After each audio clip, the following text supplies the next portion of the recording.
Bonjour à tous et bienvenue pour ce nouveau rendez-vous expert consacré aujourd'hui, comme l'a dit Christophe, au CCAG Travaux.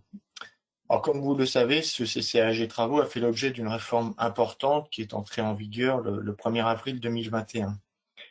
Ce nouveau CCAG contient donc de nouvelles stipulations concernant l'application du RGPD et le traitement des données personnelles, les modalités de coopération entre le maître d'ouvrage et le maître d'œuvre, la prise en compte des préoccupations sociales et environnementales, les modes de règlement amiable des différends, etc. Un an après son entrée en vigueur, quel bilan peut-on dresser de l'application de ce nouveau CCAG? Afin de répondre à cette question, j'ai le plaisir d'accueillir aujourd'hui Maître Thomas Gaspard, avocat associé au sein du cabinet Charel et Associés, qui présentera ce bilan en se basant sur son expérience d'accompagnement des acheteurs publics. Avant de vous laisser la parole, je vous rappelle que vous avez à tout moment la possibilité de poser par écrit vos questions via la boîte de dialogue ouverte sur la droite de votre écran. Maître, je vous laisse la parole. Merci Monsieur Do, merci Monsieur Vitiello pour cette présentation et merci à tous d'être présents pour ce nouveau rendez-vous du Moniteur. C'est avec plaisir que nous allons faire le point avec vous sur le CCAG Travaux qui a désormais un an, un petit peu plus, disons, puisqu'il est entré en vigueur, un petit peu moins, pardon, puisqu'il est entré en vigueur il y a quelques mois, au mois d'octobre. Le texte étant du 1er avril, date bien habituelle dans la commande publique désormais. Je suis donc Thomas Gaspard, je suis avocat associé du cabinet Charel et Associés, cabinet de droit public des affaires principalement, et nous avons une bonne connaissance de ce domaine-là que nous pratiquons régulièrement, puisque nous commentons avec mon associé Nicolas Charel le code de la commande publique et également le CCAG Travaux aux éditions du Moniteur et d'autres CCAG. Mais le sujet aujourd'hui, c'est bien le CCAG Travaux. Donc, c'est sur celui-ci que nous allons faire un focus pendant une petite heure, avec évidemment un temps de questions dont je pourrais prendre connaissance en parallèle, en espérant pouvoir répondre à tout cela. Et nous allons tout de suite vous apporter le menu, disons, de cette petite heure. Nous allons parler tout d'abord des objectifs de la réforme rapidement, avec notamment les nouveautés qui sont communes à tous les CCAG, et notamment au CCAG Travaux, puisque, comme vous le savez, dans cette réforme, il y a une volonté d'harmoniser les choses, et on a des nouveautés qui sont communes à tous les CCAG, y compris le CCAG Travaux.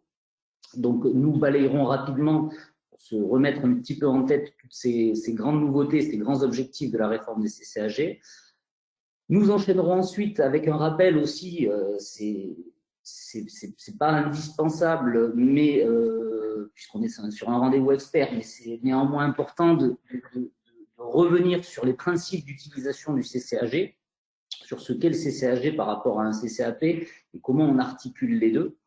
Et puis, nous viendrons ensuite sur le cœur du sujet en faisant un bilan sur le CCAG Travaux. Alors, le bilan sur le CCAG Travaux va se dérouler en deux temps, avec un premier temps la synthèse des principales nouveautés. Évidemment, c'est un webinaire d'une heure et on ne peut pas parler de l'intégralité du nouveau CCAG Travaux, mais le but, c'est aujourd'hui de faire un rétex, justement, et un an après, de savoir quelles sont les principales nouveautés les plus impactantes, et en conséquence, de se dire aujourd'hui, avec cette petite année de recul, quelles sont les dérogations et les aménagements principaux sur lesquels il faut porter attention dans nos CCAP de marché de travaux par rapport à cette réforme. Alors, pour commencer et pour introduire, un petit sondage va être lancé, puisque c'est important de savoir, tout le monde pourra consulter ce sondage. Ce sondage, il a pour but de vous demander de répondre à une question sur la réforme du CCAG Travaux. Est-ce que cette réforme-là a réellement changé votre pratique d'exécution des marchés, avec plusieurs options, beaucoup, moyennement, très peu ou pas du tout. J'ai pas mis à la folie, évidemment, parce que mais peut-être que c'est à la folie, et auquel cas vous pourrez nous le dire par le biais des questions. Donc je vous remercie de répondre à ce sondage. qui nous permettra de savoir si pour vous, cette réforme a réellement changé votre pratique d'exécution des marchés de travaux. Et voilà, le sondage est en ligne, pardon Thomas Gaspard, le sondage est en ligne. On va le laisser s'afficher encore une toute petite minute, le temps de recueillir le maximum de réponses. Voilà, donc participants et participantes, vous avez à l'écran le sondage décrit par Thomas Gaspard. La réforme du CCAG Travaux a-t-elle changé votre pratique d'exécution des marchés? 4 modalités de réponse, beaucoup, moyennement, très peu et pas du tout. Voilà, encore un petit effort pour celles et ceux qui n'ont pas voté, ça nous permet vraiment d'avoir un échantillon représentatif de notre audience ce matin et renseignera notre expert sur le sujet. Merci beaucoup. Allez, encore 10 secondes. 9, 8.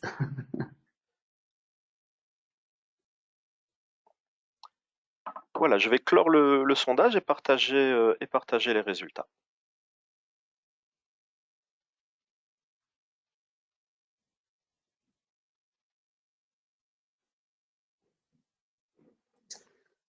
Alors, les résultats sont tombés. 3% nous disent que cette réforme a beaucoup changé la pratique des marchés de travaux. 33% nous disent moyennement. 55% nous disent très peu. Et 9% nous disent pas du tout. Donc, on constate que très peu de gens sont très impactés. Que peu de gens sont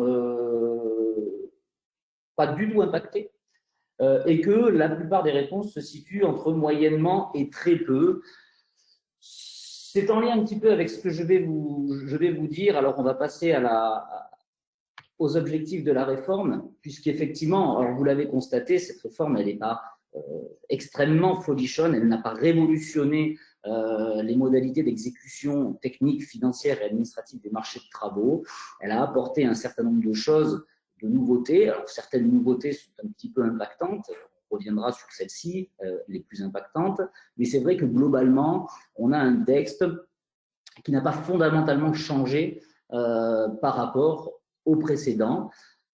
Les objectifs de cette réforme étaient les suivants. Alors, ce sont les items publiés par la direction des affaires juridiques du ministère de l'économie et des finances à Bercy, avec plusieurs objectifs sur ce CCAG initialement. On pourra débattre ensemble au regard des questions si ces objectifs sont réellement atteints ou non.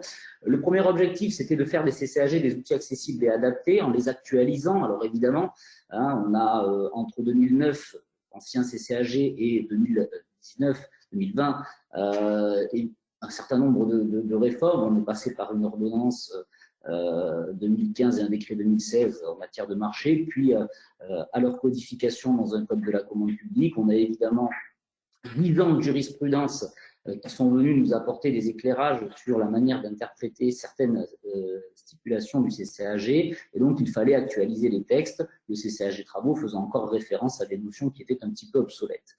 En améliorer la lisibilité, c'était notamment un des grands objectifs, c'était d'harmoniser un certain nombre de choses et de faire en sorte que les CCAG aient un tronc commun entre eux. C'est ce qui a été réalisé avec des CCAG qui sont effectivement plus lisibles, puisque ce socle commun, on le retrouve dans tous les CCAG, et on parlera des nouveautés qui sont communes à tous les CCAG rapidement avant de passer au CCAG Travaux.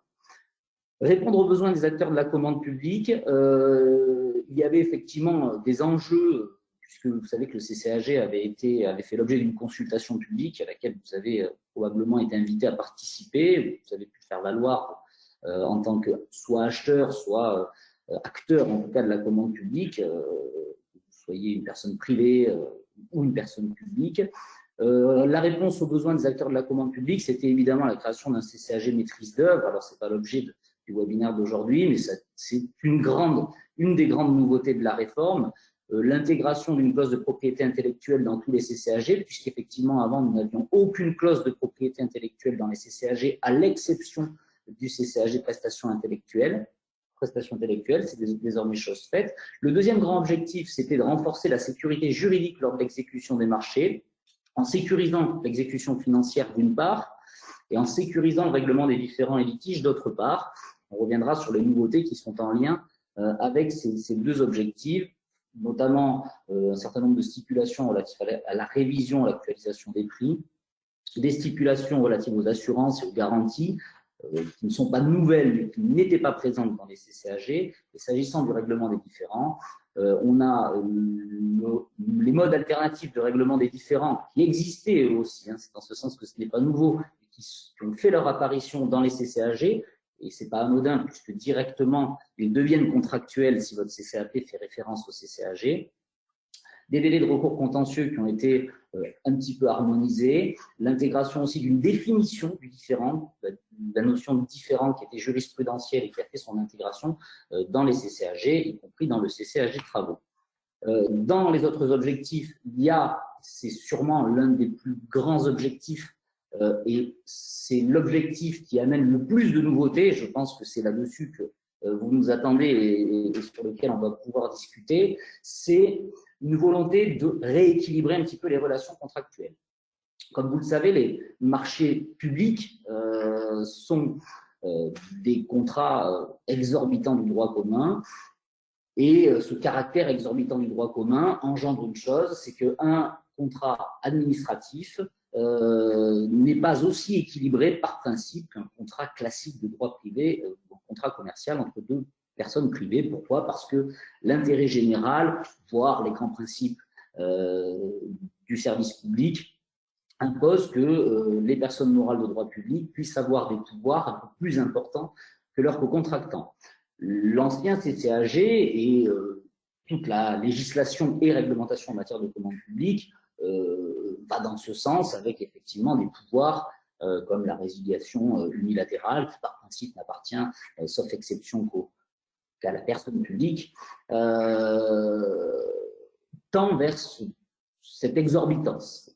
Le CCAG 2009 était un petit peu dans ce même chemin, et on retrouve un CCAG 2021 qui lui est un petit peu plus atténué par rapport à cela. L'objectif du ministère de l'économie et des finances était de rééquilibrer un petit peu les relations contractuelles, partant du principe que peut-être les CCAG étaient trop contraignants ou donnaient trop de pouvoir à l'administration, hein, au sens large, des personnes publiques par rapport aux personnes privées.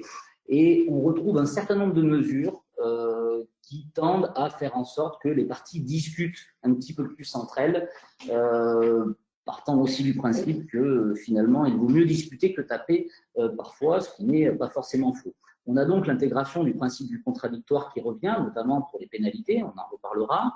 Le régime des pénalités, comme vous le savez, on a beaucoup écrit, ce sujet a été fortement impacté avec le plafonnement notamment.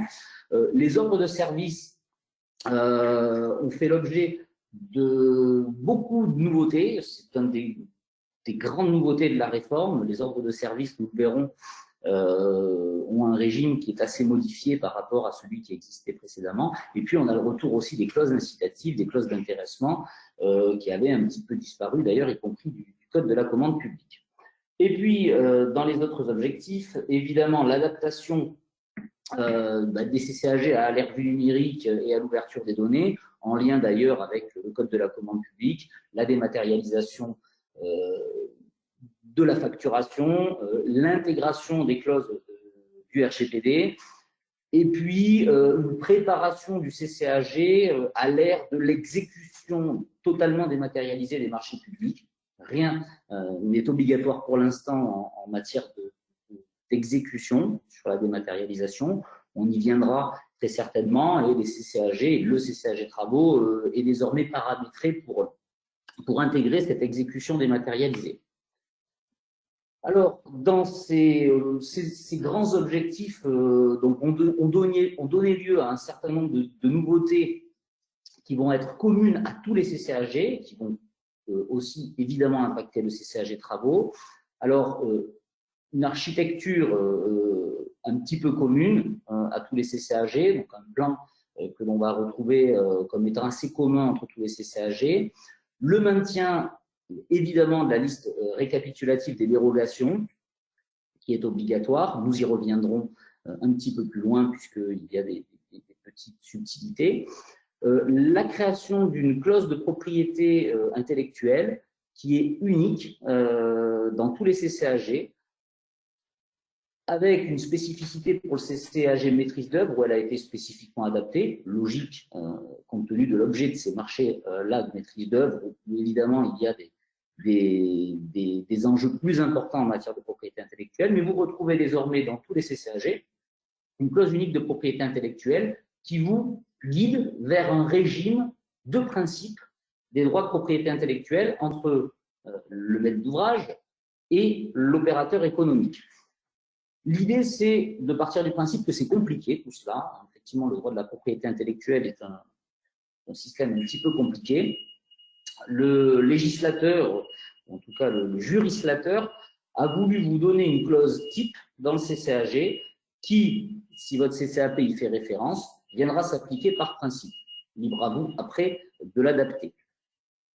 En matière d'exécution financière et technique, on a un certain nombre de nouveautés communes.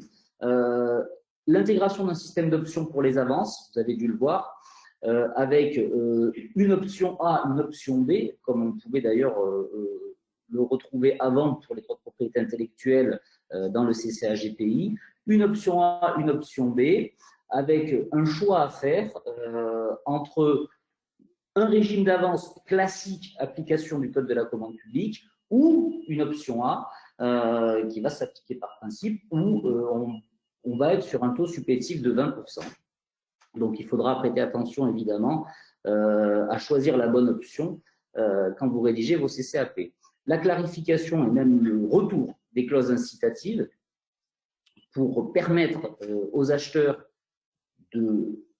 d'inciter, c'est la carotte, d'intéresser. On part du principe on peut taper d'un côté avec un régime de pénalité et de sanctions, mais peut-être qu'il faut aussi savoir inciter les entreprises à bien travailler par le biais de clauses d'intéressement qui font leur grand retour, même si elles n'étaient pas forcément interdites. C'est un autre débat. L'introduction d'un plafonnement des pénalités, on y reviendra, il n'est pas obligatoire, évidemment, puisque vous avez toujours la faculté de déroger au CCAG, sauf les dispositions du CCAG qui sont clairement d'ordre public parce que consacrées par ailleurs par une loi. C'est le cas du dernier point, notamment sur la consécration d'une valorisation des ordres de service en cas de prestations supplémentaires ou modificatives, puisque la loi Pacte avait intégré, et ça a été retranscrit aussi dans le Code de la commande publique, l'idée que désormais les ordres de service à 0 € sans incidence financière, alors pourtant qu'ils confient des prestations supplémentaires ou modificatives, ne peuvent plus être à 0 € et doivent être nécessairement valorisés au juste prix, entre guillemets. On retrouve ce principe-là dans le CCAG et, petite subtilité, mais nous en parlerons quand on reparlera des principes d'utilisation du CCAG, c'est typiquement le cas d'une disposition du CCAG à laquelle on ne peut pas déroger pour la simple et bonne raison qu'elle est d'ordre public puisqu'issue d'une disposition législative. Le développement durable, qui fait partie des grandes nouveautés communes à tous les CCAG et donc au CCAG travaux. Alors grande, je ne sais pas, puisque comme vous avez pu le voir en matière de développement durable, le travail est, disons, à moitié accompli. Après, chacun a son opinion par rapport à l'intégration du développement durable dans la commande publique, même si, comme vous le savez, avec la loi climat et résilience, de toute façon, un certain nombre de choses va s'imposer à court, moyen et long terme encore plus.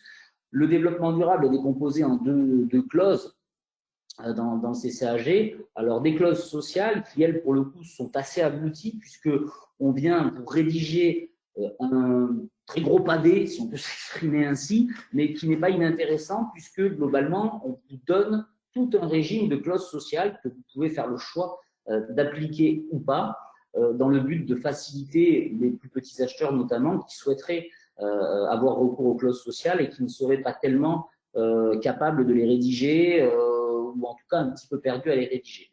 Sur le volet social, vous avez un régime extrêmement complet qui peut être directement transposé dans le CCAP. Sur le volet environnemental, en revanche, vous avez vu que la disposition du CCAG travaux est extrêmement courte, elle n'est pas obligatoire et on a peu de choses sur le sujet. Donc, l'intégration du développement durable, oui, puisqu'il y a une clause. Travail abouti pour réellement inciter, voire imposer, comme le fait la loi climat résilience, comme elle va le faire à terme, la prise en compte d'enjeux écologiques dans l'exécution des marchés publics. Non, puisqu'évidemment, vous avez toujours la faculté de ne pas utiliser ce type de clause. Enfin, la dématérialisation et la protection des données. La dématérialisation dans l'exécution des marchés publics est inclue, que ce soit sur la facturation électronique qu'on avait déjà dans le code de la commande publique, mais également avec l'intégration du profil acheteur pour l'exécution des marchés, même si aujourd'hui on l'utilise encore peu et peu d'acheteurs sont en exécution totalement dématérialisée des marchés, mais en tout cas le CCAG est rédigé pour que la notification de toutes les décisions et mesures d'exécution puisse se faire par le biais du profil acheteur. La prise en compte du règlement européen, le RGPD, qui fait l'objet d'une clause spécifique. La prévention et le règlement des différends, où on a beaucoup plus de contradictoires, on a beaucoup plus d'incitation aux modes alternatifs de règlement des différends. On traite les délais de contestation de manière plus homogène dans tous les CCAG travaux, dans tous les CCAG, pardon, avec quelques spécificités relatives au marché de travaux, mais il n'y a pas de très grande nouveauté par rapport au précédent, mais nous reviendrons aussi sur ces sujets-là. L'intégration des événements extérieurs dans les clauses relatives à l'interruption et la suspension pour tirer les conséquences de la crise sanitaire. Voilà pour les grands blocs de nouveautés communs à tous les CCAG sur lesquels je voulais revenir rapidement, puisque c'est bien de se les remettre en tête avant d'approfondir un petit peu plus les sujets du CCAG travaux. Avant de venir justement à ces sujets du CCAG travaux, il est important de refaire un petit focus sur les principes d'utilisation du CCAG. Alors, comme vous le savez, le CCAG est un document, je reviendrai sur cette slide après, est un document réglementaire, puisque ces CCAG sont entrés en vigueur par le biais d'un arrêté, qui est un texte réglementaire. Sa particularité, c'est que le CCAG travaux est un texte réglementaire, mais facultatif, y compris pour les personnes morales de droit public, les maîtres d'ouvrage public et les acheteurs publics. Je précise, puisque évidemment il y a des acheteurs qui sont soumis au code de la commande publique, mais qui ne sont pas des personnes morales de droit public, et dont on vient vous dire d'ailleurs que les CCAG ne sont pas adaptés à eux. Autre débat assez vaste. Le CCAG est réglementaire mais facultatif, c'est-à-dire que le CCAG ne va s'appliquer, ça vous le savez, que si votre CCAP le prévoit expressément et y renvoie expressément. La réforme des CCAG a permis de clarifier, c'est le deuxième point, une chose, c'est que l'on ne peut faire référence à un seul CCAG par marché, sauf pour les marchés globaux, à savoir les marchés de conception-réalisation ou les marchés globaux de performance, qu'on appelle communément les CREM et les REM, conception, réalisation, exploitation, maintenance et réalisation, exploitation, maintenance. Mais en dehors de ces cas spécifiques, vous ne pouvez faire référence qu'à un seul CCAG. C'est un débat qu'on avait depuis 10 ans qui n'était pas vraiment tranché par la jurisprudence.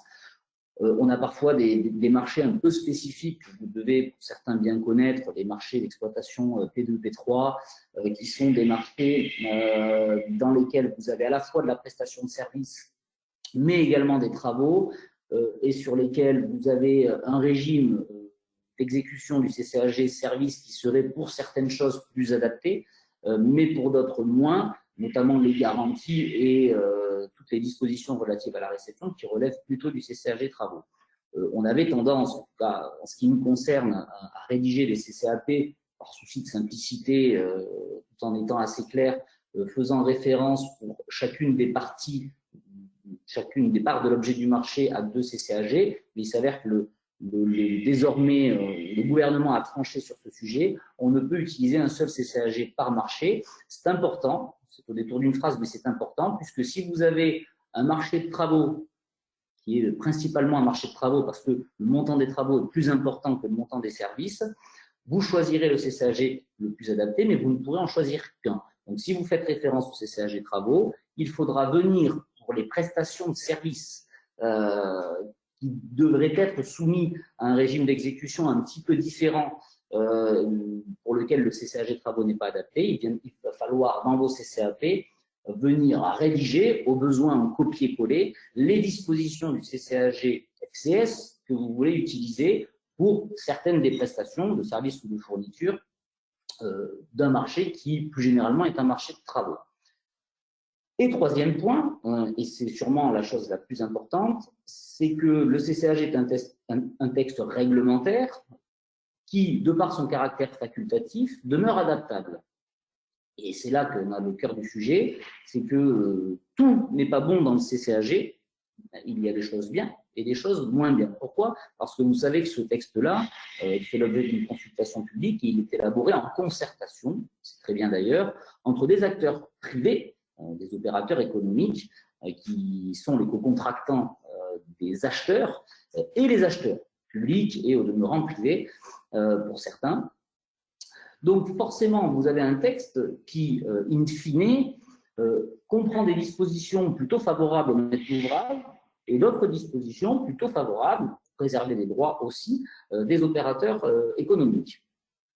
C'est là tout le travail que vous avez à faire dans l'utilisation du CCAG, puisque sans aller jusqu'à être dans un excès pour retomber dans un contrat totalement exorbitant du droit commun, qui pourrait au demeurant être fonctionné par un juge, vous avez la faculté d'aller utiliser les clauses du CCAG qui vous conviennent très bien et d'adapter, voire de déroger et de supprimer, pour en proposer de nouvelles, des clauses du CCAG qui ne vous conviennent pas. Le but de ce webinaire d'aujourd'hui, c'est justement d'aller faire un focus sur les nouveautés principales qui impactent le CCAG travaux pour, in fine, faire un rétex, un an après, se dire sur quels points, les points principaux, il va falloir que j'adapte mon CCAP parce que peut-être que ces dispositions-là peuvent être dangereuses, qu'il faut peut-être me sécuriser en rédigeant mon CCAP d'une manière telle qu'il dérogera au CCAG ou viendra compléter, voire adapter le CCAG. C'est comme ça qu'on rédige un CCAP. Aujourd'hui, beaucoup de gens utilisent des logiciels qui sont très bien d'ailleurs pour certains de rédaction des CCAP qui vont vous rédiger de manière parfois un petit peu stéréotypée, certes, un CCAP, mais tout le travail d'un acheteur, c'est de savoir faire une cartographie des risques du CCAG en sachant quelles sont les dispositions intéressantes et quelles sont les dispositions qui peuvent être dangereuses, c'est un bien grand mot, mais plutôt favorable à votre contractant. Et on a un CCAG travaux qui aujourd'hui remet le curseur un peu plus balle au centre entre le maître d'ouvrage et l'opérateur économique pour in fine venir rédiger un CCAP qui vous permettra d'adapter, de compléter avec, comme je vous le dis, une liberté contractuelle quasi totale puisque, à l'exception de certaines dispositions du CCAG qui sont d'ordre public parce que ce sont des dispositions que vous allez retrouver dans le Code de la commande publique, que ce soit dans sa partie législative ou réglementaire, et auxquelles vous ne pourrez pas déroger dans le CCAP puisque ça reviendrait à déroger à une loi, ce qui n'est pas possible. Mais au-delà de ces quelques mesures-là, on en a déjà évoqué une, c'est les ordres de service à zéro qui sont interdits et que vous ne pouvez pas faire autrement dans votre CCAP, le régime des avances ou la révision de prix qui sont des régimes légaux sur lesquels vous ne pouvez pas non plus déroger, le régime des garanties aussi, le parfait achèvement décennal, qui sont des régimes d'ordre public qu'on retrouve aussi dans le CCAG et que vous ne pouvez évidemment pas tellement adapter, un petit peu pour la GPA éventuellement. Mais au-delà de ces quelques mesures-là qu'on va cibler et auxquelles on ne peut pas toucher, vous avez une liberté contractuelle importante. Et ça, il faut le savoir, c'est important. C'est facile à dire, moins facile à faire, on en est conscient. Mais il faut toujours cibler la cartographie des risques pour savoir sur quoi on peut déroger. Donc, les conseils, c'est évidemment de faire cette cartographie, les dérogations compléments souhaités, qui doivent être un petit peu et de manière générique reproduits à chaque CCAP. Et évidemment, la réforme des CCAG a maintenu cette obligation consistant à vous imposer de lister in fine dans un dernier article la liste de toutes les dérogations que votre CCAP apporte au CCAG. Alors, il y a quelque temps, en formation, j'avais eu une question pas inintéressante d'un agent qui m'avait dit mais si on déroge à l'article qui dit qu'il faut déroger au CCAG, qu'il faut lister les dérogations, pardon, au CCAG, est-ce que du coup j'ai le droit de ne pas lister les dérogations? Alors c'est vrai qu'avant la question était pas inintéressante puisqu'elle se posait réellement, puisque par principe si vous veniez déroger à l'article de l'ex-CCAG 2009 travaux qui vous imposait de relister in fine les dérogations, vous aviez potentiellement juridiquement la possibilité de le faire. Bon, ce qui perdait un petit peu ce qui vidait un petit peu de son sens le principe même du CCAG, mais juridiquement, ça paraissait possible. Aujourd'hui, c'est plus possible puisque de toute façon, le CCAG vous l'impose certes, mais le Code de la commande publique le rappelle aussi. Donc, dès lors que vous avez ce retour dans la commande publique, partie législative ou même réglementaire, on ne peut plus déroger à l'obligation de lister les dérogations. Donc ça, c'est important de lister les dérogations. Alors après, on me pose souvent la question, quelles sont les conséquences sur la légalité de mon marché d'un CCAP qui ne dérogerait pas, objectivement, qui ne listerait pas les dérogations. Objectivement, peu d'incidence sur la légalité et ce n'est évidemment pas une telle absence d'un listing de dérogation qui risque d'engendrer la nullité du marché, sauf peut-être un cas extrêmement particulier mais que je n'ai pas en tête. Mais néanmoins, peu d'incidence, à mon sens, si ce n'est peut-être sur l'application d'une disposition qui pourrait ne pas trouver à s'appliquer si elle déroge au CCAG et que vous ne l'aviez pas mentionné dans la liste des dérogations, mais les incidences semblent assez moindres sur ce sujet. Voilà pour les rappels d'utilisation du CCAG.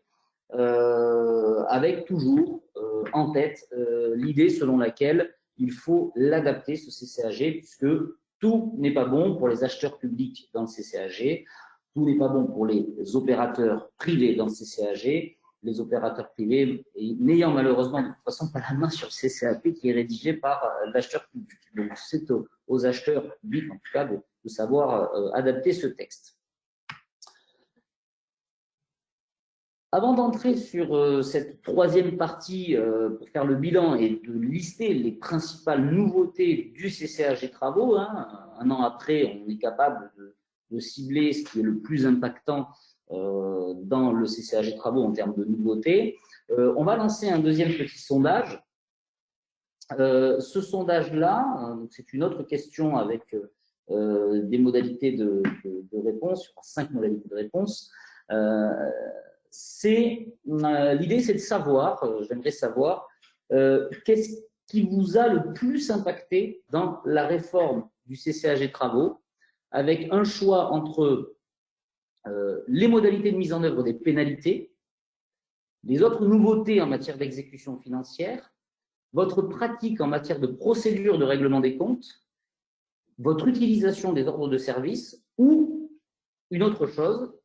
Et si vous cliquez sur autre chose, ce serait bien à la fin, dans les questions-réponses, de nous préciser quelles sont ces autres choses. Voilà. Donc, qu'est-ce qui vous a le plus impacté dans la réforme du CCAG Travaux?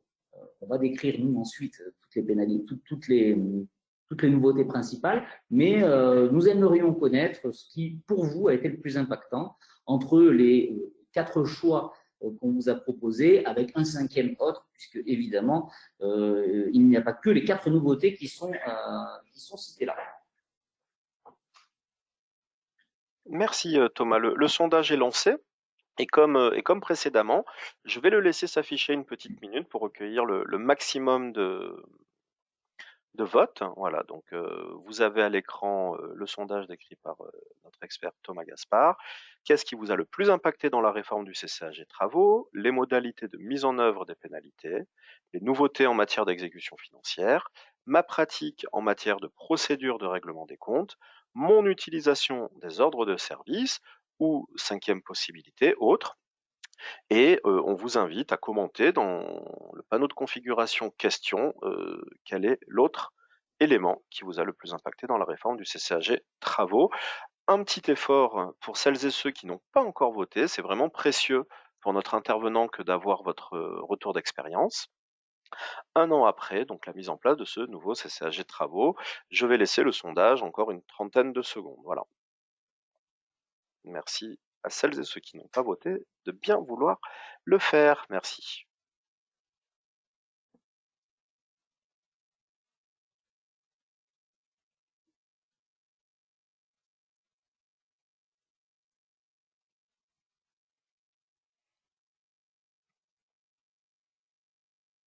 Voilà, j'ai d'ores et déjà dans la rubrique questions qui m'apparaît des participantes et des participants qui m'ont précisé. Merci beaucoup. Voilà, je laisse Thomas le sondage encore quelques instants et puis je vais ensuite partager les résultats. Je vais clore le sondage. Curieux des résultats. Alors moi j'ai la chance de les connaître. Voilà, je vous laisse en prendre connaissance, Thomas. Alors, Et je les partage. Voilà. Du sondage que vous pouvez voir aussi. Donc, 38% des personnes qui ont répondu ont voté pour les modalités de mise en œuvre des pénalités, qui pour eux sont le sujet le plus impactant.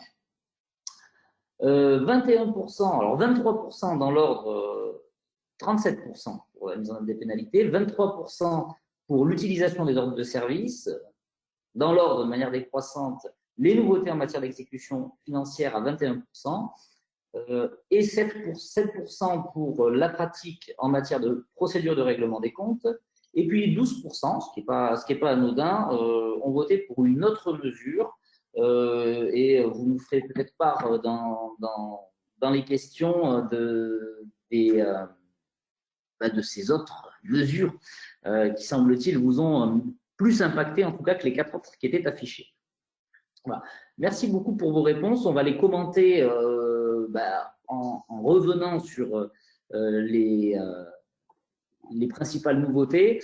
Vous vous en doutez, les propositions dans ce sondage ne sont pas anodines. C'est peut-être les 4 items sur lesquels on a, en tout cas, à notre sens, plus de nouveautés, ou en rétexte, nous avons eu le plus de retours et peut-être les sujets qui ont fait couler le plus d'encre. Voilà. Pour tout vous dire, je ne suis pas étonné de voir que 37% sont le plus impactés par les nouveautés en matière de pénalité, parce que bien que cette nouveauté, on a beaucoup écrit de manière peut-être presque un peu inutile, dans le sens où évidemment on peut déroger à tout.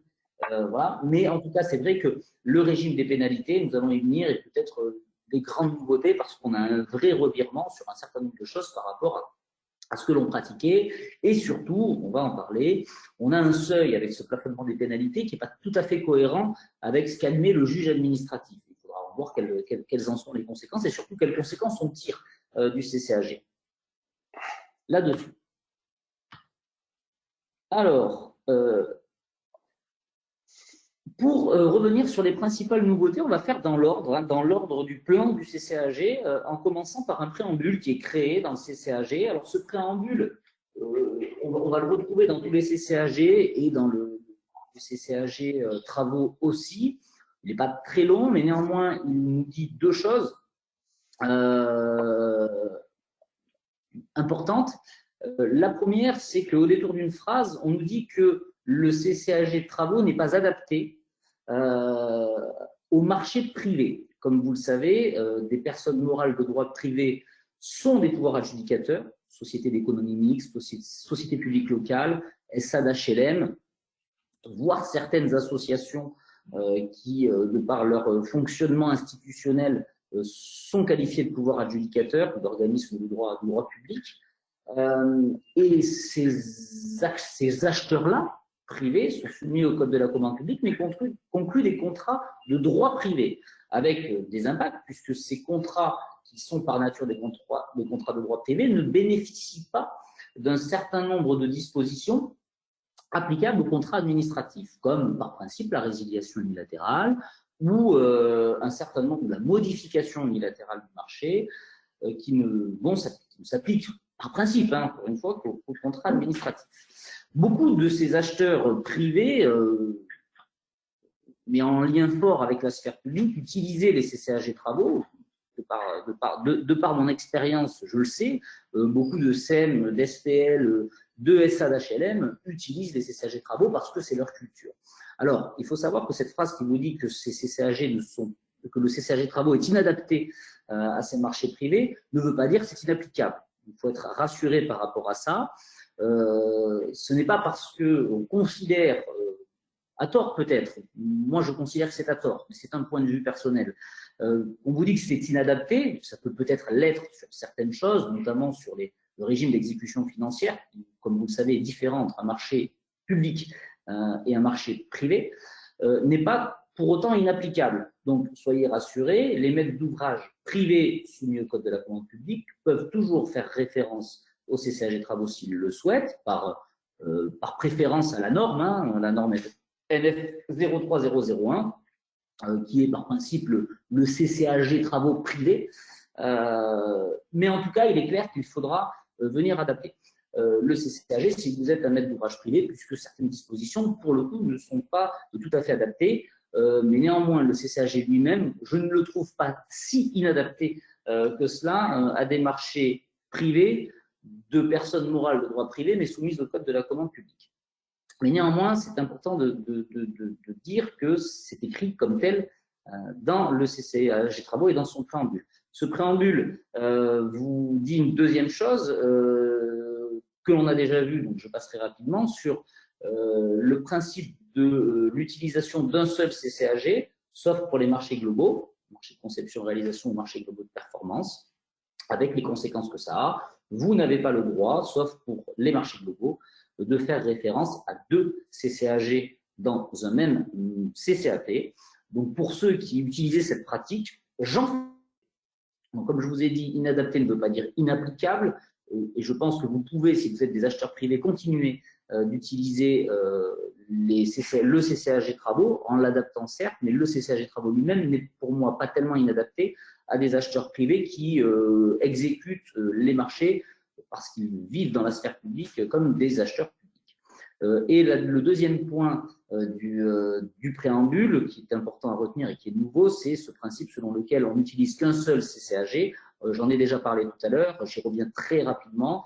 Désormais, vous n'avez plus le choix de faire référence à deux CCAG dans un même CCAP, quand bien même votre marché serait mixte, sauf si votre marché est un marché global, c'est-à-dire un marché de conception et réalisation ou un marché global de performance. Si vous êtes sur un marché mixte mais classique, qui comprend à la fois des services et des travaux, vous devrez faire le choix d'utiliser un seul CCAG, et si vous entendez utiliser des dispositions d'un autre CCAG, notamment le CCAG FCS ou inversement le CCAG travaux, si c'est CCAG FCS qui est par principe en référence dans votre CCAP, vous devrez recopier en copier-coller. Tout cela est extrêmement utile, on est d'accord. Les dispositions d'un autre CCAG que vous voulez voir intégré dans votre CCAP. Cette question est définitivement tranchée. On ne fait pas référence à plusieurs CCAG dans un même CCAP et je vous disais tout à l'heure, je ne sais pas si ça avait été coupé, que j'en étais le grand perdant. J'étais un peu déçu de ce point-là parce que je trouvais que ça permettait de gagner du temps pour tout le monde. Mais ma foi, c'est comme ça. Pour continuer toujours dans l'architecture, donc vous avez un deuxième grand chapitre dans le CCAG qui s'appelle Généralité. Alors dans ce chapitre, les nouveautés principales que l'on relève, elles ne sont pas importantes, si ce n'est la troisième, mais dont on reparlera plus tard. Dans les généralités, les nouveautés qu'on relève, c'est la mise en cohérence des termes, acheteur et maître d'ouvrage, puisque vous savez que depuis l'ordonnance de 2015 et le décret 2016, puis le Code de la commande publique, vous êtes des acheteurs avec une disparition du représentant du pouvoir adjudicateur, alors disparition partielle, mais disparition quand même. Donc on a harmonisé les termes, maître d'ouvrage, maître de l'ouvrage, et le terme acheteur qui, en lien avec le Code de la commande publique, est présent partout.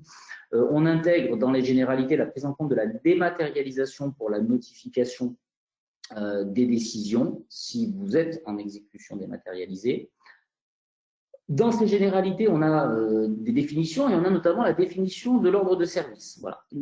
Alors, la définition change, vous allez me dire, ouais, ok, mais vous allez voir plus loin, quand on reviendra sur le régime des ordres de service, que cette nouvelle définition n'est pas anodine, puisque l'ordre de service qui avant n'était, étonnamment d'ailleurs, que la décision du maître d'œuvre, est désormais définie comme la décision du maître d'œuvre, mais également du maître d'ouvrage, en lien avec une nouveauté concernant les ordres de service, même si en réalité ce n'est pas vraiment une nouveauté, puisque on conseillait nous souvent de bien distinguer, de répartir les compétences maître d'ouvrage, maître d'œuvre pour les ordres de service, mais on a tout un régime des ordres de service qui désormais est clarifié entre ceux qui peuvent rester de la compétence unique, entre guillemets, du maître d'œuvre, si vous en avez fait le choix dans votre CCAP, et ceux qui doivent pas nécessairement être notifiés par le maître d'ouvrage, mais au moins contresignés et validés par le maître d'ouvrage. On verra lesquels. Mais dans les généralités, on retrouve une nouvelle définition de l'ordre de service. Enfin, on a la définition du CCAP, du CCTP. Alors, on savait bien ce que c'était, mais c'est toujours mieux quand c'est écrit. Mais le CCAP est défini, le CCTP aussi. Et on a l'intégration du BIM, qui est encore peu utilisé, mais quand même qui tend à être utilisé de plus en plus. Donc, le cahier des charges BIM et la convention BIM sont définis. On n'y passera pas plus de temps aujourd'hui. Ensuite, si on descend toujours, dans le chapitre obligations générales, on va recenser 3 grandes nouveautés. Nouveauté principale, hein, encore une fois, nous sommes là pour cibler ce qui, un an après, nous paraît le plus fondamental. Alors, tout d'abord, dans les obligations générales, on va retrouver des nouveautés par rapport au régime des ordres de service, ce qui est pour moi un des éléments assez importants de cette réforme. Dans ce nouveau régime des ordres de service, on peut aujourd'hui classer et en tout cas cibler 3 nouveautés principales. La première, c'est ce principe de validation obligatoire, pardon, il y a une coquille dans le slide, le principe de validation obligatoire de certains ordres de service par le maître d'ouvrage.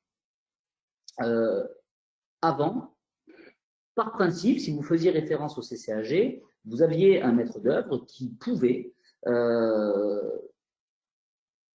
notifier n'importe quel ordre de service aux entreprises, y compris les ordres de service qui viendraient impacter les conditions d'exécution, le montant, voire les délais d'exécution ou la durée du marché. Désormais, le principe auquel on peut déroger, hein, que tout cela n'est pas d'ordre public nécessairement, mais le principe dans le CCAG, c'est la règle selon laquelle les ordres de service qui impactent les conditions d'exécution, notamment le montant, la durée, les délais d'exécution, doivent être contresignés, validés préalablement par le maître de l'ouvrage. Alors pourquoi? Puisqu'on s'est évidemment rendu compte que certains ordres de service sont notifiés parfois intempestivement par le maître d'œuvre, alors pour des raisons aussi de célérité et des raisons opérationnelles dont on est bien conscient, pour commander des travaux supplémentaires ou la notification de fiches de travaux modificatives qui impactent le montant du marché et qui nécessairement doivent être régularisées a posteriori par avenant et qui, une fois notifiées, sans que le maître d'ouvrage parfois ne l'ait vu, on se retrouve un peu le bec dans l'eau puisqu'on se rend compte que finalement, ces travaux supplémentaires, leur montant est tellement important qu'on ne pourrait même pas les régulariser par avenant. Donc, vous avez un maître d'ouvrage derrière qui refuse éventuellement de conclure un avenant parce qu'il estime que sur le plan de la sécurité juridique, ce n'est pas possible, mais une entreprise qui s'est vue notifier des travaux supplémentaires par ordre de service et qui est, au regard du régime jurisprudentiel relatif aux travaux supplémentaires, en droit d'en obtenir une indemnisation. Donc, ce nouveau principe a pour but de dissocier les ordres de service qui ont des impacts sur le marché et qui doivent a posteriori être régularisés par avenant des autres ordres de service plus classiques qui n'ont pas d'impact, qui eux pourront rester de la compétence du seul maître d'œuvre et pour les autres qui devront à minima être contresignés ou validés par le maître d'ouvrage. Voilà pour ce nouveau principe. Alors, il y a un certain nombre de questions, mais j'y reviendrai après. Je vais finir ce point-là. Deuxième nouveauté sur les ordres de service, c'est l'atténuation de la force exécutoire des ordres de service en cas de problématique de sécurité ou de violation des dispositions législatives ou réglementaires. Alors, comme vous le savez, les ordres de service, c'est un peu l'arme lourde du maître d'ouvrage. Ça a toujours été l'arme lourde du maître d'ouvrage, puisque par principe, l'article 3 du CCAG est très clair et dit que, sauf cas particuliers, ces cas particuliers étant listés dans le CCAG, c'est notamment des ajournements trop longs ou des notifications trop tardives du démarrage de l'exécution des prestations, tous les ordres de service doivent être obligatoirement exécutés par les entreprises. Ces dernières ont le droit, dans un délai de 15 jours, si vous ne mettez pas un délai plus court ou plus long dans votre CCAP, mais le délai CCAG c'est 15 jours, ont le droit évidemment de faire des réserves techniques, financières, des conséquences de cette offre de service pour préserver leurs droits et éventuellement faire un mémoire de réclamation ensuite, quitte à aller jusqu'à devant le juge s'il n'y a pas d'accord, sur les conséquences qu'un ordre de service engendre pour lui. Donc, droit aux réserves, certes, mais obligation d'exécuter les ordres de service. La non-exécution d'un ordre de service, sauf les cas où une entreprise est autorisée à ne pas l'exécuter, on a aussi le cas de l'augmentation de la masse des travaux, de la diminution de la masse des travaux dans certaines hypothèses jusqu'à un certain seuil, et au-delà de ces cas particuliers et puis assez restreints dans le CCAG, tous les ordres de service doivent être exécutés obligatoirement et le fait de ne pas l'exécuter, quand bien même on ne serait pas tout à fait d'accord sur ses conséquences, est une faute. On a intégré un nouveau cas et qui ne va pas être sans difficulté. Alors pour l'instant, on a peu de recul, ni jurisprudentiel, parce que vous savez que de manière générale, un an, on peut avoir un recul sur cibler les principales nouveautés les plus impactantes, mais malheureusement, un an est trop court pour avoir beaucoup de recul jurisprudentiel sur des nouvelles dispositions. Et à ma connaissance, il y a très peu, voire pas du tout, de décisions de justice relatives à l'interprétation de certaines nouveautés du CCAG. Malheureusement, il faudra se revoir encore peut-être dans un an ou deux pour en tirer les conséquences. Mais néanmoins, un nouveau cas où le titulaire est autorisé à déroger à un ordre de service, à ne pas exécuter un ordre de service, s'il estime que l'ordre de service va engendrer des problématiques de sécurité, alors c'est un terme en plus assez large, un petit peu abstrait, qui pourrait être un petit peu fourre-tout, et un ordre de service qui le contraindrait à violer des dispositions législatives et réglementaires. Pareil, c'est assez large. Alors, sur le principe, on peut comprendre cette atténuation de la force exécutoire dans ce cas particulier. Dans la pratique, peut-être que cela risque de permettre aux entreprises, alors de bonne ou de mauvaise foi, malheureusement ça existe, d'invoquer ces motifs-là pour refuser d'exécuter un ordre de service qu'en réalité elles contestent juste parce que la valorisation financière n'est pas assez importante. Troisième nouveauté sur les ordres de service, ce n'est pas des moindres, même si celle-là on la connaissait déjà, c'est l'interdiction des OS de prestations supplémentaires sans valorisation financière. Alors ça, c'est un vrai sujet. Alors, bon, ça a été intégré par la loi Pacte, codifié dans le Code de la commande publique. Et désormais, dès lors que par voie d'ordre de service, vous confiez des prestations supplémentaires, vous êtes obligé de les valoriser financièrement, à défaut de quoi, non seulement le titulaire a le droit de ne pas l'exécuter, mais votre ordre de service est considéré comme illégal. Donc, on a intégré ce principe-là, on pourra revenir sur les questions. Deuxième nouveauté dans les obligations générales, dans le chapitre obligations générales, c'est l'intégration de l'offre technique, donc du mémoire technique dans les pièces contractuelles. Avant, vous ne mettez pas une pièce contractuelle par principe, vous faisiez vous le choix de l'intégrer ou non. Désormais, c'est obligatoire. Enfin, c'est une pièce contractuelle par principe et nous reparlerons en rétexte sur est-ce qu'il faut déroger à l'intégration de l'offre technique dans les pièces contractuelles ou non. Quelques précisions sur les assurances à souscrire, alors pas fondamentales, mais on vient vous décrire toutes les assurances à souscrire par les entreprises, c'est beaucoup plus précis. Et puis, on crée une obligation pour le maître d'ouvrage de mentionner les éventuelles assurances qu'il a lui-même souscrit en matière de DO, TRC. C'est une obligation désormais. Ça n'est pas fondamental, mais c'est une nouveauté quand même. Je peux faire un point question si vous le souhaitez, ou alors on le fera totalement à la fin. Je ne sais pas ce qui est le mieux. Qu'est-ce que vous en pensez, Monsieur Do? Bon, vous pouvez continuer votre présentation, si possible peut-être en synthétisant un petit peu les dernières slides, et puis après nous passerons directement aux questions. Alors, en matière de délai, chapitre délai, donc quelques nouveautés sur la prolongation des délais. Elles ne sont pas fondamentales, je vois que l'heure tourne et je parle beaucoup, donc je vais passer sur celle-ci. Les pénalités, évidemment, sur lesquelles je m'arrête quand même rapidement. Donc, les pénalités, création d'un principe de plafonnement à 10%, qui est extrêmement inférieur à ce que la jurisprudence considère comme excessif, puisque la jurisprudence, même s'il n'y a pas de seuil proprement parlé, un historique de la jurisprudence nous permet de dire que jusqu'à 25-30%, on n'est pas excessif. À partir de 30, on peut l'être. Et au-delà de 60, on l'est à peu près 60% du montant du marché, on l'est de manière certaine. Mais moins de 30, on ne l'est pas. Entre 30 et 60, globalement, tout dépend des circonstances particulières de chaque espèce. Et puis, supérieur à 60, c'est souvent considéré comme excessif. Et puis, bon, on crée ce principe de plafonnement. Alors, pour les pénalités de retard exclusivement, donc c'est important de le dire, puisque dans la première version du CCAG, ce principe de plafonnement des pénalités à 10% s'appliquait à toutes les pénalités, ce qui est encore plus important. Désormais, dans la dernière version retenue, qui est celle aujourd'hui en vigueur, c'est 10% pour les pénalités de retard. Donc, on reviendra en rétexte sur est-ce qu'il faut y déroger ou pas. Mais si vous ne dites rien, sachez que vous ne pourrez pas appliquer plus de 10% de pénalité de retard. La deuxième nouveauté sur les pénalités, c'est que, s'agissant là encore des pénalités de retard uniquement, on vous impose une procédure contradictoire préalable à l'application de ces pénalités.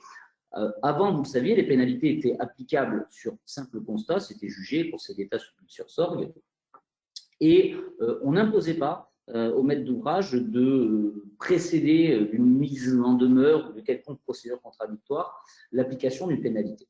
Désormais, le principe est inverse. Pour les pénalités de retard, c'est procédure contradictoire préalable. Ça veut dire quoi? Ça veut dire, vous dites, j'envisage de vous appliquer les pénalités pour telle raison, merci de me faire part de vos observations afin que je puisse prendre ma décision. Alors, on verra là aussi s'il faut déroger à cela pour revenir au simple constat ou si ça peut avoir un intérêt. Mais en tout cas, le principe est celui-ci, mais vous pouvez y déroger. Nouveauté sur les pénalités aussi, les pénalités forfaitaires ou les retenues après mise en demeure pour retard dans la remise des documents conformes dans les DOE. Enfin, en matière de délai, l'intégration d'un article sur les primes pour réalisation anticipée qui sont versées sans demande et sans plafond dans des conditions qui seront précisées dans le CCAP. En matière de prix et de règlement des comptes, on a l'intégration d'un principe selon lequel l'évolution du prix, le prix doit nécessairement par principe évoluer en cas de modification imprévisible de la législation ou de la réglementation. Ce qui n'était pas tout à fait le cas avant et ce qui d'ailleurs n'est pas tout à fait le cas en jurisprudence, notamment sur les marchés à forfait. Mais par principe, une modification alors imprévisible de la législation ou réglementation engendre par principe l'évolution du prix. Vous pouvez peut-être aménager ce type de disposition. En co-traitance, la rémunération des co-traitants est désormais par principe individuelle, même en cas de groupement solidaire. À vous après d'adapter si vous souhaitez faire autrement, mais rémunération individuelle par principe, y compris pour les groupements solidaires. Et en matière de règlement des comptes, là, il y a une nouveauté qui n'en est pas une, mais on est venu intégrer toute la jurisprudence du Conseil d'État sur l'obligation pour le maître d'ouvrage de mentionner au décompte général les réserves non levées ou les litiges susceptibles de concerner le titulaire, sous peine de ne plus pouvoir le réclamer ou appeler en garantie l'opérateur dans le cadre d'un contentieux futur.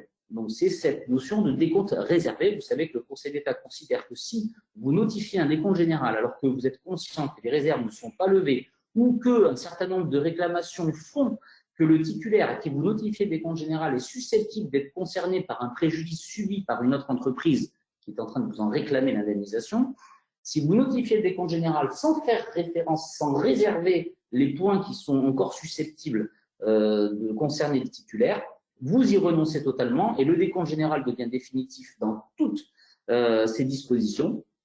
Et pour l'opérateur comme pour vous, il renferme tous les droits et obligations financiers des parties qui ne sont plus censés pouvoir se réclamer quoi que ce soit.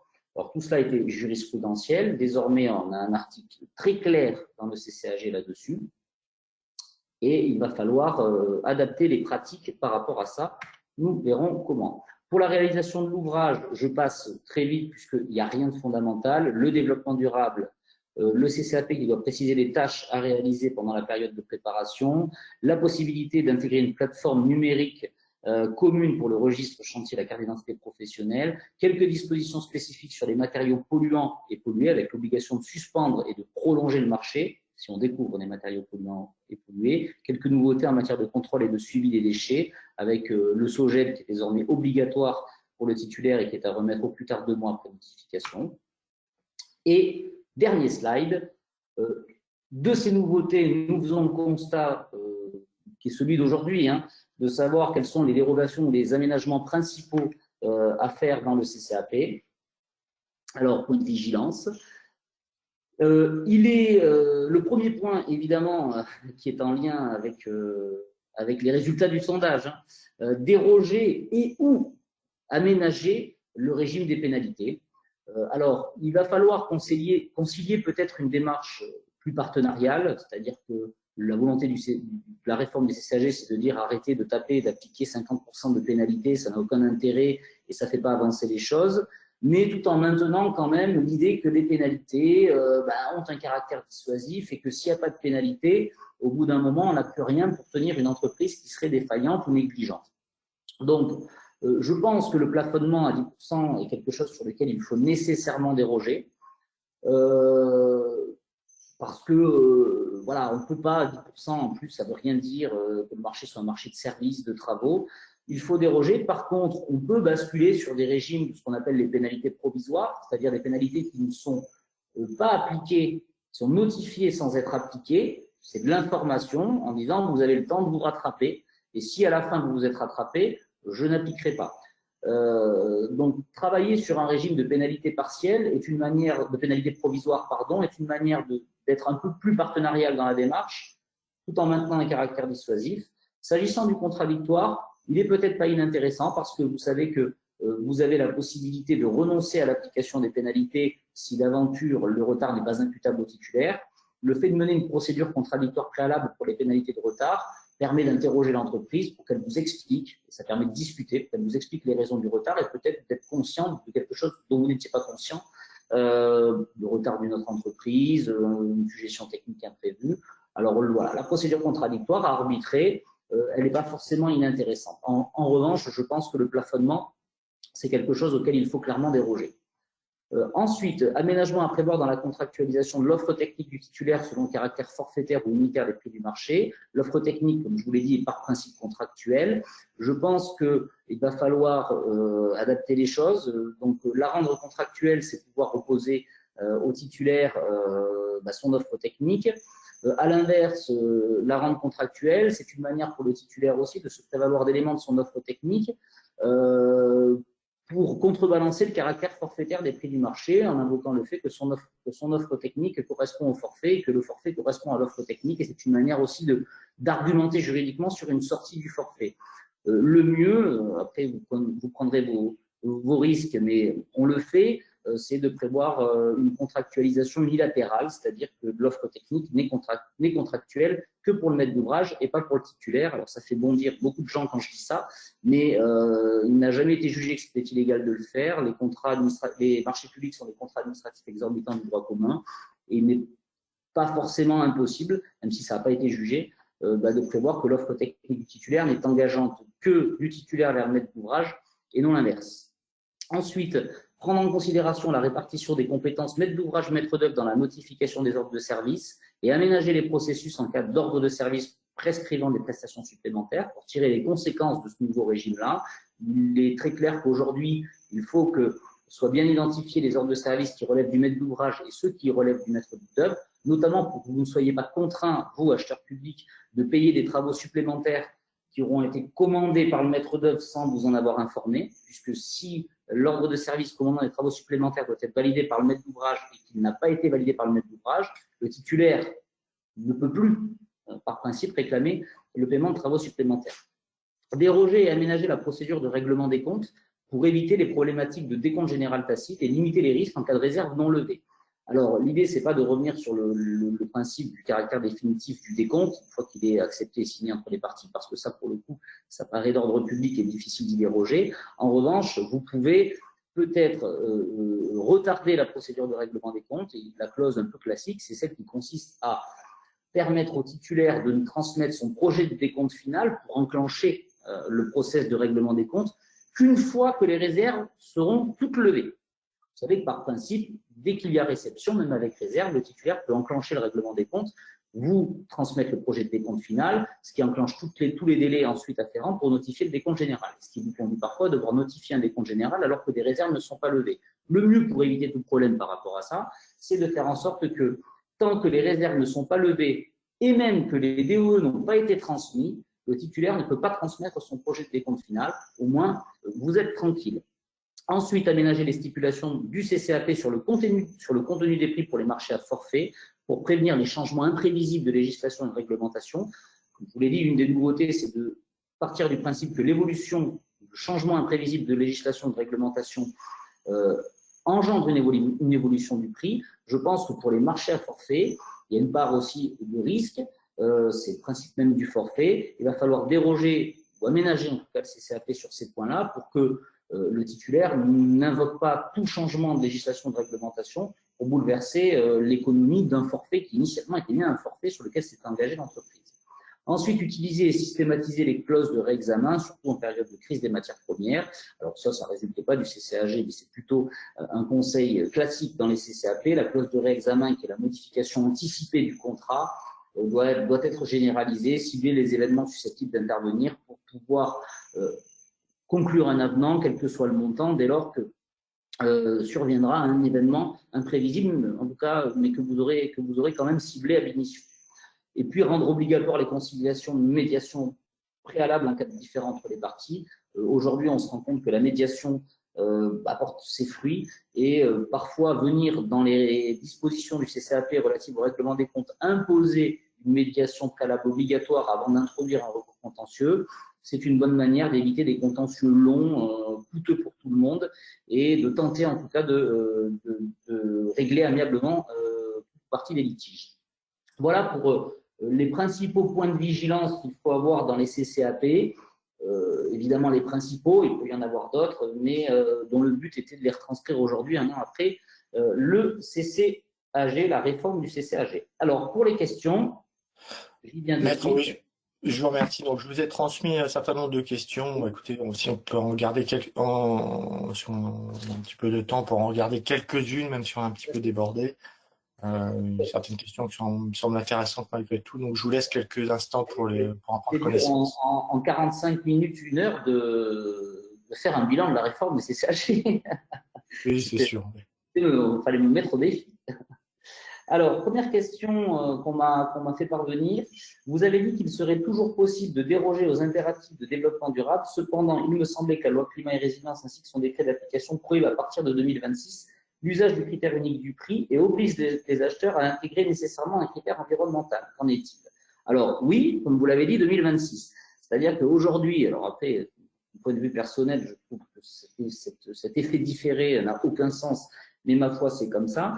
Effectivement, la loi climat-résilience impose un certain nombre de choses. Donc, le critère environnemental, mais ça, à la limite, ça ne concerne pas le CCAG, puisque le CCAG n'est là que pour régir l'exécution et pas la passation, effectivement, le critère. Mais en tout cas, la loi climat et résilience vient imposer les conditions d'exécution environnementale. Donc, il est clair qu'en l'état, vous n'êtes pas obligé d'appliquer cette clause du CCAG qui, de toute façon, indique que vous ne l'appliquez que si vous le dites dans votre CCAP. Donc, si vous ne dites rien, il n'y a pas de clause environnementale.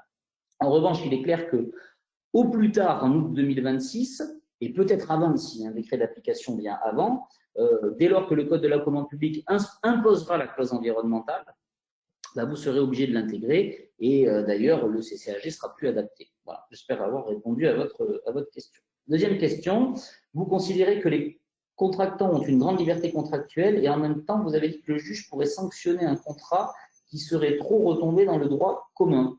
Selon vous, quel type de contrat, quelles clauses pourront être sanctionnées par le juge? Alors non, ce qui serait sanctionné par le juge, ce n'est pas un contrat qui retomberait trop dans le droit commun, c'est peut-être un contrat qui, à l'inverse, serait trop exorbitant du droit commun. Je vous prenais l'exemple d'une clause que moi j'intègre dans les CCAP. Pour l'instant, on ne m'a pas dit que ce n'était pas possible, alors je le fais, consistant à rendre l'offre technique du titulaire contractuelle uniquement pour le maître d'ouvrage. C'est une manière de rendre extrêmement exorbitant du droit commun un contrat. Qu'est-ce que le juge en pense ou en penserait? Je ne sais pas. Il y a des arguments pour dire qu'il est normal, en tout cas le caractère exorbitant du droit commun n'interdit pas de faire en sorte que le maître d'ouvrage puisse opposer au titulaire son offre technique et qu'à l'inverse, lui ne puisse pas l'opposer. Mais peut-être qu'un juge pourrait considérer que c'est un régime qui est trop exorbitant du droit commun. Voilà. À l'inverse, je ne pense pas que le juge administratif puisse réellement sanctionner un contrat qui retomberait trop dans le droit commun, si ce n'est peut-être sur un contrat qui permettrait la résiliation unilatérale au profit du titulaire sans aucun motif, qui effectivement, ça est complètement contraire au régime du contrat administratif et qui pourrait être sanctionné. Troisième question, avez-vous des pistes d'action à mettre en place pour répondre aux critères environnementaux d'un marché de prestations intellectuelles? Comment peut-on répondre à ce genre de clause dans le cadre d'une mission de prestation intellectuelle? Difficile ici de parler de gestion des déchets, diminution des émissions de CO2, etc. Et oui, vous avez parfaitement raison, hein, les marchés de prestations intellectuelles, c'est un peu plus compliqué de mettre en place des critères environnementaux, voire même des conditions d'exécution environnementale.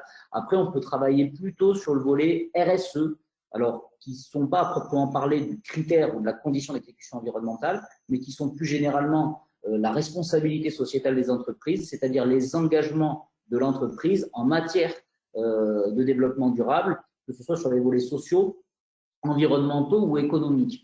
Et je pense que dans les marchés de prestations intellectuelles, c'est plutôt sur ce terrain-là qu'il faut aller, ces fameux critères RSE, alors qui ne sont pas faciles à manier, donc il faut être assez précis sur ce qu'on attend. Il faut que ce soit en lien avec l'objet du marché. Hein, vous vous rappelez de l'arrêt communauté urbaine de Nantes, qui a fait couler beaucoup d'encre parce qu'on a considéré qu'on ne pouvait pas intégrer un critère social dans un marché de déménagement. Alors, ce n'est pas vraiment ce qu'a dit le Conseil d'État, c'est ce qu'on a voulu lui faire dire, mais ce n'est pas vraiment ce qu'il a dit, mais en tout cas, vous avez dit un Conseil d'État qui était assez strict quand même sur les liens avec l'objet du marché d'un tel critère. Bon, je pense qu'aujourd'hui, vu la configuration et l'actualité, on a un juge administratif qui va s'avérer, qui va être plus souple. Voilà. En plus, le critère environnemental va devenir de toute façon obligatoire, donc il y aura une présomption de lien avec l'objet du marché dès lors qu'il est obligatoire. Mais comment répondre à ce genre de clause dans le cadre d'une mission de prestation intellectuelle? Moi, je dirais qu'il faut plus travailler sur les engagements de l'entreprise en matière de RSE. Voilà. On comprend plusieurs volets, social, environnemental et économique. Quel est l'article du Code de la commande publique qui impose une liste récapitulative des dérogations à la fin du CCAG n'impose que l'indication des dérogations et non un récapitulatif. Donc oui, c'est le R21.12.3, alors qui ne dit pas qu'il faut récapituler les dérogations, mais qui dit que le CCAP doit indiquer les dérogations. Donc, bon, c'est quand même une manière, alors après, effectivement, vous êtes malin, on peut jouer sur les mots, mais il y a clairement, donc, cette disposition dans le Code de la commande publique qui, du coup, impose d'indiquer les dérogations. Maintenant, est-ce que si on indique les dérogations dans le corps de chaque article, ça suffit, ou est-ce qu'il faut aller jusqu'à une liste récapitulative dont l'objet, vous l'avez compris, c'est de permettre au titulaire d'identifier rapidement, sans en oublier une, les dérogations que vous faites. Bon, après, effectivement, on peut jouer indication, liste récapitulative, un vrai débat, peut-être qu'on l'aura devant le juge un jour. Pourriez-vous me dire comment résilier un marché de maîtrise d'œuvre sans indemnité pour le titulaire? À chaque phase, puisque vous savez que les marchés de maîtrise d'œuvre, vous avez un cas un peu spécifique dans le CCAG-PI, ça existait dans le CCAG-PI et puis on le retrouve aujourd'hui dans le CCAG-PI nouveau et maîtrise d'œuvre. Par principe, vous pouvez abandonner un marché de maîtrise d'œuvre à la fin de chaque phase, sans indemnité. Alors, ce n'est pas de la résiliation, c'est la fin du marché. Donc, résilier un marché de maîtrise d'œuvre sans indemnité, il y a ce cas-là. Après, comment résilier sans indemnité? Résiliation pour motif d'intérêt général en prévoyant dans le CCAP que vous ne donnerez aucune indemnisation en cas de résiliation pour motif d'intérêt général. Mais bon, la légalité est peut-être à discuter d'une telle clause.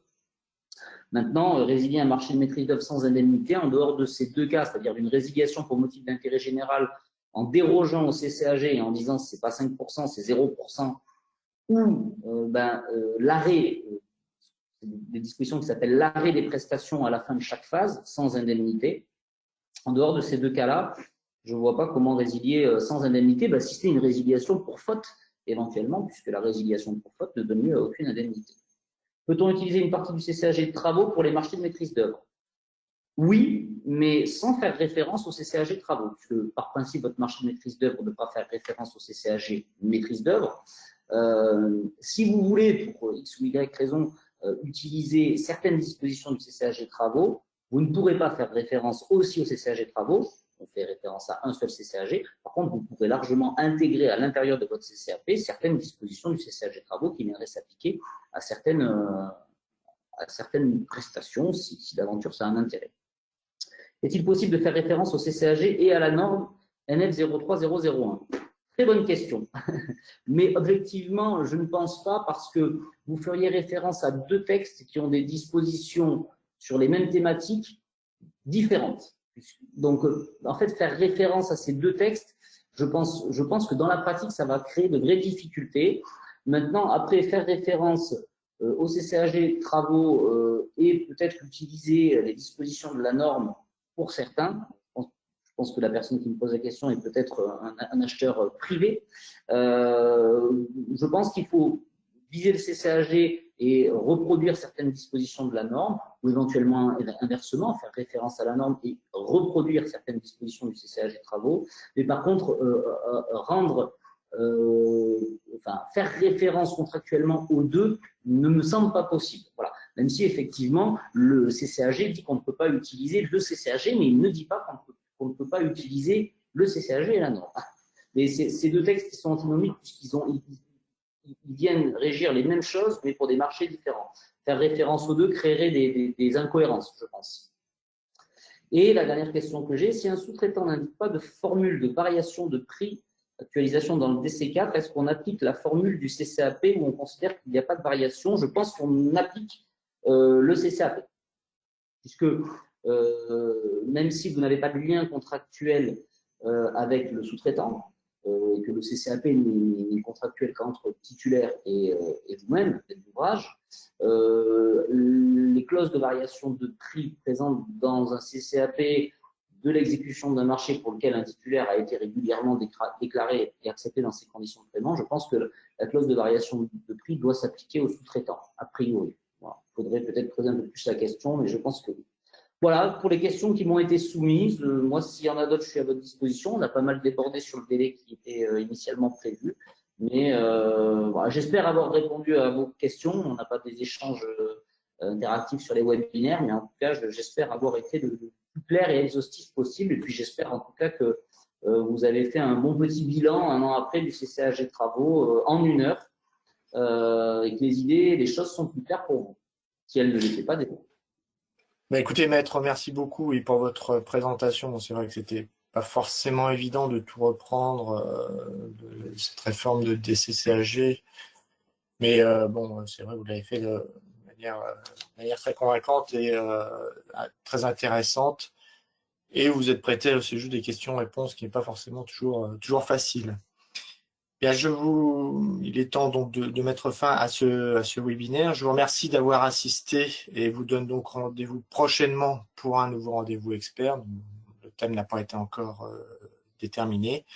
Et en attendant, vous pouvez consulter notre base de données Moniteur Juris, mais aussi Keox, qui sont régulièrement mises à jour. Je vous remercie. Au revoir. Merci, au revoir, maître. Au revoir.